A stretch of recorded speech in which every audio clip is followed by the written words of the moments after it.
Hello friends, परत एकदा स्वागत आहे तुमचं आपल्या शिव लर्निंग क्लासेस या यूट्यूब चॅनलमध्ये. आपण 2 चलाती रेषीय समीकरणे हा टॉपिक शिकत होतो. त्यामध्ये आता 4 गुणांसाठी बोर्डाच्या परीक्षेत कोणते महत्त्वाचे प्रश्न विचारले जाऊ शकतात ते महत्त्वाचे प्रश्न मी देणार आहे. डायरेक्ट सॉल्व करून दिलेले आहेत, लिहून घ्या, घरी प्रॅक्टिस करा. आलेखाच्या पद्धतीवर शक्यतो विचारले जातात. आलेखाच्या पद्धत जी आहे ती आता मी वहीमध्ये इथं सॉल्व करून नाही दाखवू शकत. एक तरी प्रॉब्लेम, एक इम्पॉर्टंट प्रॉब्लेम मी पूर्णपणे सॉल्व केलेला आहे, तो पहा, त्याची घरी प्रॅक्टिस करा. व्हिडिओला सुरुवात करूयात. एक थिअरॉटिकल पहिलं एक्झाम्पल दिलेलं आहे. एका अपूर्णांकी संख्येच्या अंशात तसेच छेदात प्रत्येकी 1 मिळवल्यास अपूर्णांकाची किंमत 1/2 होते आणि त्याच्या अंशातून तसेच छेदातून प्रत्येकी 1 वजा केल्यास मिळणाऱ्या अपूर्णांकाची किंमत 1/3 होते, तर तो मूळ अपूर्णांक शोधा. आता आपल्याला काय करावं लागणार आहे, एका अपूर्णांकाच्या अंशस्थानी x आणि छेदस्थानी y असं मांडून घेऊयात. बरोबर. मग पहिली अट काय दिली, एका अपूर्णांकी संख्येच्या अंशात तसेच छेदात. अंश काय दिलाय, आपण मांडलेला आहे x मांडलाय, राईट. आपण अंश पहा, आपण x आणि छेद y मांडलाय. मग अट पहिली दिली अंशाच्या आणि अपूर्णांकाच्या आणि अंशाच्या ह्याच्यामध्ये 1 मिळवायचं.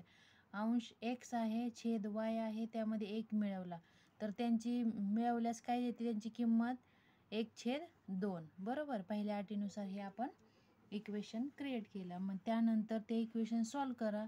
मग यांचा क्रॉस मल्टिप्लिकेशन म्हणजे तिरकस गुणाकार केला. 2 × x+1 = y + 1 × 1 म्हणजेच y + 1 लिहिलं तरी चालेल. मग सॉल्व करा तो bracket. 2x + b = y + 1 as it is. 2x आहे असा, हा y प्लस आहे म्हणून मायनस झाला, -y बरोबर. हा 1 वजा ह्या +2 आहे, इकडं आल्यावर काय होणार, वजा. 2x - y = -1. इक्वेशन नंबर 1 मिळालं. XYच्या फॉर्ममध्ये मिळालं का, बरोबर, XYच्या फॉर्ममध्ये मिळालं. इक्वेशन 1. दुसरी अट काय दिली आहे, दुसरी अट दिली आहे एक्झाम्पलमध्ये, आणि त्याच्या अंशातून तसेच छेदातून 1 वजा केल्यास. अंश x मांडला होता, छेद y मांडला होता, मग त्यातून वजा केल्यावर 1/3 मिळते. मगाच्यासारखंच हे सॉल्व करा. Bracket cross multiplication, bracket solve केलं, इक्वेशन मिळालं 3x - y = 2. इक्वेशन नंबर आलं 2. मग इक्वेशन 2 मधून काय करू आपण, 1 वजा करू. मग आपल्याला इक्वेशन ते मांडून घ्याय का खाली 1 वजाबाकी करताना काय माहिती आहे रूल, आपल्याला खालच्या संख्येची चिन्ह बदलावी लागतात. प्लसचं मायनस होतं, मायनसचं प्लस. मग काय, y हा मायनस आहे, हा इथं प्लस झाला म्हणून y get cancel. 3x - 2x, x राहणार, बरोबर. 1x म्हणजेच x मांडलं तरी चालेल. 2 - 1 आहे, इथं काय झालाय, तो प्लस झालाय, पण 2 + 1 किती झाले, 3.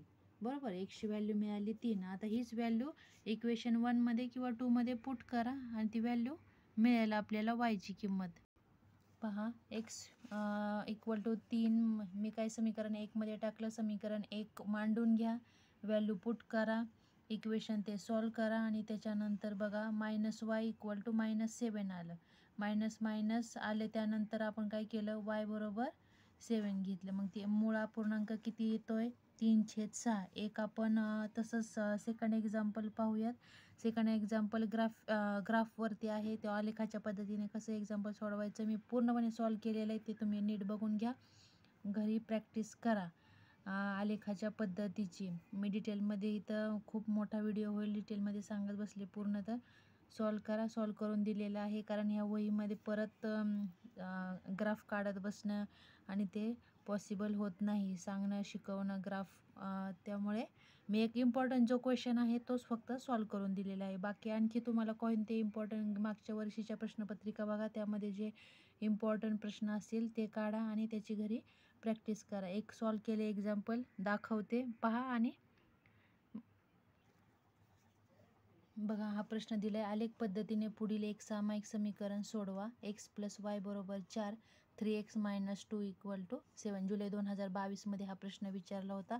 सॉल्व केलेला इक्वेशन सिम्प्लिफाय करायचं, वायची व्हॅल्यू काढायची, वाय इकडे घेतला 4 - x ब्रॅकेट करायचे आणि बघा दुसरं पण इक्वेशन सिम्प्लिफाय केलेलं आहे. आणि जर ह्याचं एक्सप्लेनेशन पाहिजे असेल तर मला कमेंटद्वारे नक्की कळवा. तर मी पूर्ण डिटेलमध्ये आलेखाचे तुम्हाला पार्ट क्लिअर करून घेईल, पूर्णपणे डिटेलमध्ये शिकवेल. जर कुणाला शिकायचं असेल तर मी डिटेलमध्ये शिकवते. आणि हा पूर्ण इक्वेशन सॉल्व करून त्याचा टेबल बनवून घेतला आणि ग्राफ बघा काढलेला आहे. ज्या एक्स आणि वायच्या किमती मिळाल्यात त्याप्रमाणे हा मी ग्राफ काढला आहे. आणि जेव्हा ते एका पॉईंटला जे मीट होतात ना, जेव्हा ते मिळतात त्यांचा छेदनबिंदू म्हणतात त्याला, ते छेदनबिंदूचा पॉईंट आलेला आहे 3-1. आणि मग उत्तर खाली लिहिताना दिलेल्या समीकरणाच्या आलेख रेषांच्या छेदनबिंदू निर्देशांक काय आहे 3 आणि 1. अशा पद्धतीने इक्वेशन ह्या आलेखाचा प्रश्न सॉल्व करायचा. आलेख मी काढलेला आहे बऱ्यापैकी, ते पहा आणि तुम्ही घरी प्रॅक्टिस करा. बोर्डाच्या एक्झाममध्ये ग्राफ प्रोव्हाइड केला जातो. जर कुणाला इक्वेशन तो क्वेश्चन अटेम्प्ट करायचा असेल तर ग्राफ घ्या आणि तो क्वेश्चन अटेम्प्ट करा आणि घरी त्याची प्रॅक्टिस करा. तर आजचा व्हिडिओ कसा वाटला कमेंटद्वारे कळवा.